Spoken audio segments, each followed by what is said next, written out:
మిత్రులారా, బంధువులారా, వనకము స్వాగతము to South Asia Maps. This is your intellectual Chatriya's channel, education channel, where your presenter Dr. J. Reddy Joggari Tirupati Reddy tried to share his 4.5 decades of intensive passion, apart from my regular work in molecular biology, bioinformatics, biotechnology, agriculture, crop breeding, and so on Bharat Mata related studies as a student, passion on Indology plus human ecology. Uniqueness of the channel is all the abstract ideas from very to diverse fields are immaculately presented to you in the iconographic form as a pictures, images, maps, so that they can easily be etched in your mind and your learning curve will be very pleasant and short. So this is J. Tirupati Reddy and we are continuing our Aurangzeb series, a prominent leader, Mughal Padshah and spearhead of Islamic imperialism in Bharat, who lived around about 90 years, ruled for 50 years, has a military political career of 72 plus years. Knowing about that person is a very important, throws a deeper inklings of the current socio-political economic niches, how they are molded by his legacy. That we can know a lot about person by looking his family, his career and so on. Aurangzeb wives, and we are talking about the last part. UDAIPURI Mahal. Aurangzeb has 4 wives. Dilras Banu Begum, principal wives Padshahi Begum, the consort Safa with princess. Then Zinat-un-Nissa Begum Nawab Bai. Then Aurangabadi Mahal. Then now UDAIPURI Begum, UDAIPURI Mahal. All these presentations, Mitranam, I have posted for your convenience and intellectual Ananda Sozone at my education channel, and we are today at F2F Udaipuri Mahal, later age wife of Aurangzeb. Most of these information is from this present. This you can see. Jandunath Sarkar's book, Short History of Aurangzeb, Jandunath Sarkar, and other sources. He is a very prominent intellectual and educationist and historian, one of the greatest historians of modern world itself and historian of his time. Sir Jandunath Sarkar was knighted by the British government, Sir, and he was also Kulapati, Vice Chancellor of Calcutta University. All these presentations, Mitrulara, I posted at South Asia Maps J. Reddy. There are around about 780 or so. As of April 2025, Sri Ramanavami Punyadinam time, Vishwavasu year. So there are 75 or so playlists. I have put these into these playlists. You can pick and choose the topic of your interest. About the Aurangzeb's Udaipuri Mahal. Previously we talked about 3 wives before. Aurangzeb has 4 wives. Dilras Banu Begum died at 1657, just before, few days before, at the time of illness of Shah Jahan and start of Mughal war of succession. Nawab Bai and disfavored wife separated from husband for a lot of years, passed away 1691 when her husband was in Deccan fighting against Maratha nationalists. And Aurangabadi Mahal accompanied him and died away after the annexation of the Golconda Qutub Shahi kingdom in 1688 at Vijapura, Bijapur. And last wife Udaipuri Mahal, the youngest wife and most influence in the later ages of her old husband. And she passed away 5 months. She loved her husband very much and passed away 5 months or so after the demise of her husband at Bingar, Ahmednagar, Balghat region of Deccan Peninsula in the Desh territory of modern Maharashtra. And before that, you have to keep in mind Aurangzeb has 4 wives. They delivered them 5 daughters and 5 sons, 10 progeny. And Udaipuri Mahal, the last wife, delivered only 1 boy, Kambaksh, whereas the other wife, Aurangabadi Mahal, delivered a girl, Mehrun-Nissa Begum. The remaining 5 plus 3 were delivered by Dilrasban Begum and Nawab Bhai. So the medieval ruler, their conjugal life, and we should not compare and take in a different perspective. We have to understand at that socio-political milieu time, there were principal wives, consort's wife. There are also secondary wives married. Some secondary wives are not married. They lived with the ruler. They are called mistresses or concubines. In the harem, the part of harem ladies, their religious laws, Islamic law, Sharia, allowed 4 wives, Nikanama, and if there is a Talaknama, one can acquire the other wife. But Islam doesn't prohibit how many number of concubines, mistresses, secondary wives a ruler or a believer can have. So that we have to keep in mind. Aurangzeb, for strictly puritanical Muslim, Hanafi Muslim, Salafi, and followed his and his wives were 4, only in 4 number only. In that sense, he was very, very modest. And knowing about the Aurangzeb is very, very important. He left a very uncomfortable legacy to current generations in Bharat. He was the spearhead of Islamic imperialism, a strongest propeller of Qawatul Islam, might of Islam, that is the converting of the Darul Mumin Hindu nation into Darul Islam. The Ghazwa-e-Hind, and that is nothing but Ghazwa is Lahore in 1940s and 47, Radcliffe Line, Partition Line, Bhagirathi Line, Ravi Line, Sutlej Line in the eastern part.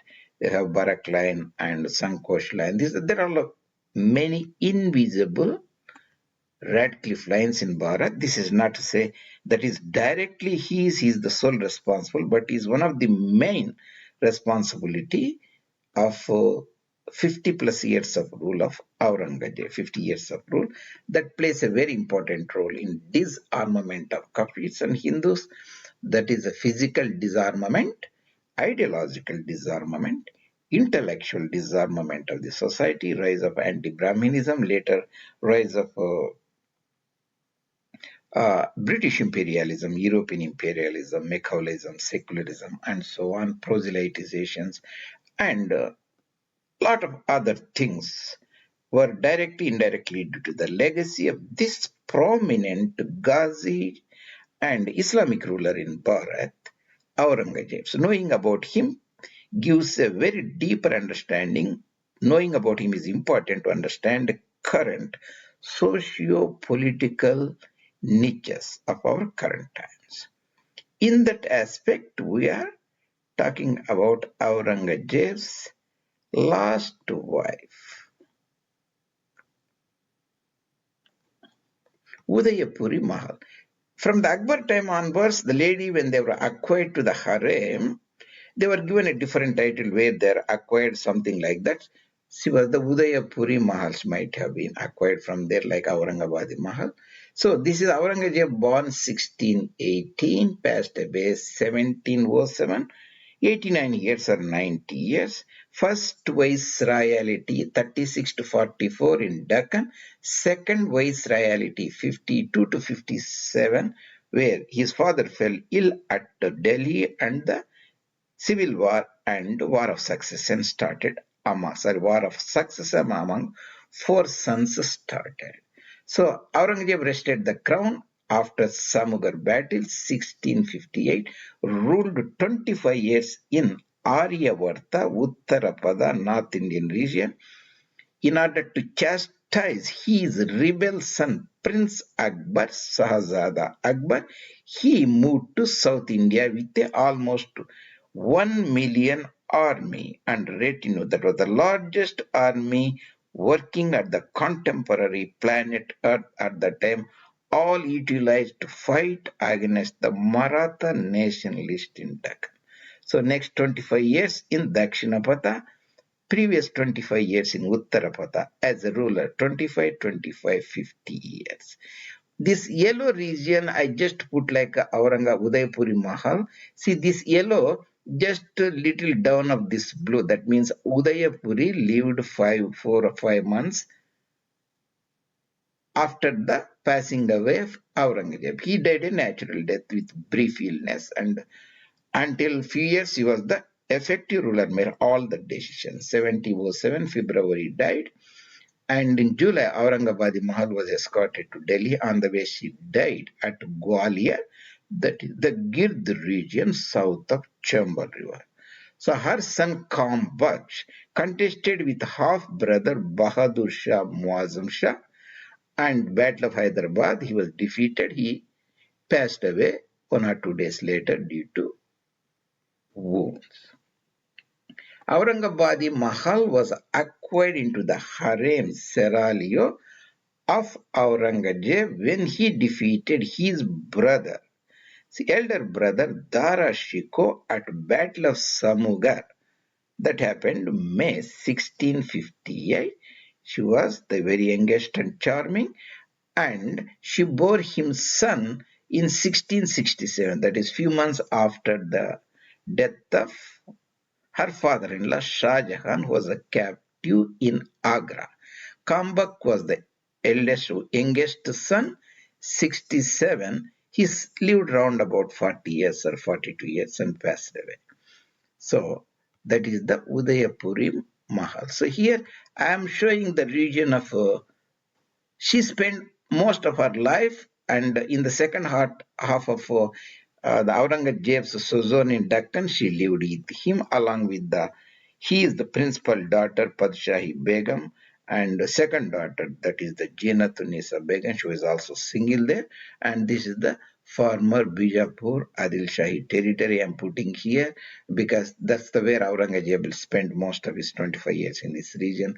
Kalyan and Bidar, Bijapur, and Catholic Imperial Territory, Goa and Sindhu Sagar Ocean, and Jinji Gingi in the Arakat region, South Arakat near Vilupuram was also under Adil Shah. Is loosely governed. I'm showing that so that you can see that one.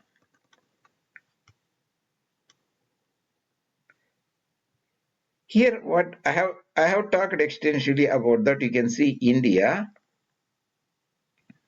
villages and towns. I have taken the Samugar where the battle, Mughal succession battle was fought. Aurangzeb, that is the Samugar. Aurangzeb wrest the Mughal crown. Battle of Samugar, 29th May 1659.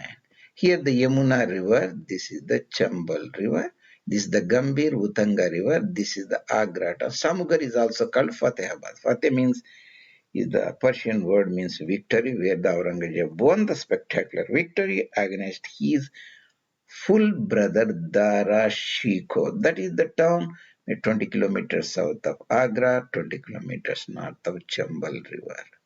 So I am putting that here, the Bare where all the rivers meet. So after that, Aurangzeb, his brother defeated and fled, finally defeated again at Durai, later captured in the Baluchistan area, brought and Delhi. He was executed next year itself. So because this Samugar was 58 to May, maybe by August 59, Darashiko was executed. I have posted that essentially the title Heavenly Visas approved in the Imperial Mughaliya, visa stamping to the heaven, that is the Jannath, Islamic Jannath, Aurangzeb versus Darashuk. It's essentially historical with a lightweight headings. Alampana sanctions Jannath visa stamp for brother Dara Shikoh, son of Shah Jahan and Mumtaz Mahal. Mughal imperialism, succession wars and ghazwas. That is the subtitle. Closed societies where they are not discussed the ideologies which are high-sounding religious phraseology. There is a circuitous way of dealing with the political opponents, family members. That is the same as Jalandhari versus Larkhani. That is the execution of the Bhutto in, I think, close to 1980s or so by Ziaul Haq Jalandhari. So I discussed those things extensively. You can look at them.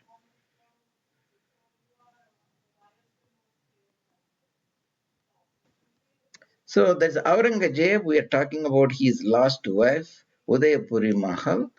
And UDAIPURI Mahal here, she died July 1707. Aurangzeb passed away February same year. And she was buried at the shrine of Qutbuddin, some Aurangzeb, and she was a Kambak's life. She was acquired a slave girl in the harem of Prince Dara Shikoh before entering into the harem of Aurangzeb. She was a dancing girl. Later, she was according to historian contemporary Manuki, she was the Georgian Christian or princess in the Georgia. There is a country, Armenia, Georgia, Azerbaijan in the Caucasus, southern part of former Soviet Union in that area. Kambak was born 1667, and Kambak rebelled against his father many times due to her favor, and he was pardoned many times. She was the youngest wife and has a lot of influence on her brother, on her husband. That's the important thing we have to keep in mind.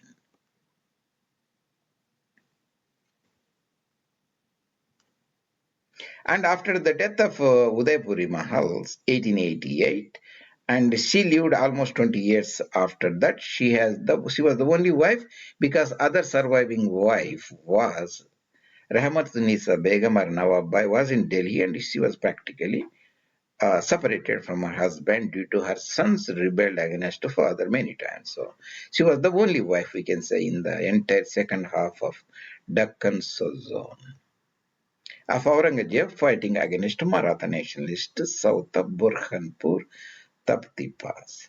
So next we look at what are the three major events that happened in the life of Aurangzeb. These three events happened: 1657, illness of his father, and 1666, that is the visit of Shivaji to Agra, and 1681, his son Akbar rebelled and fled to Deccan. These major events in the life of Aurangzeb plays a very prominent role in his political military careers as well as the history. We look at that in the next presentation.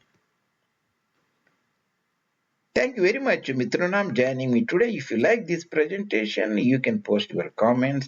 Even you can subscribe the channel or bring it to the notice of your friends. That will be greatly appreciated. That will help this information reaching many people and similar audience like you. Dhanyavadalu joining me today. Your presenter Jogari J. Tirupati Reddy, Jogari Reddy and South Asia Maps.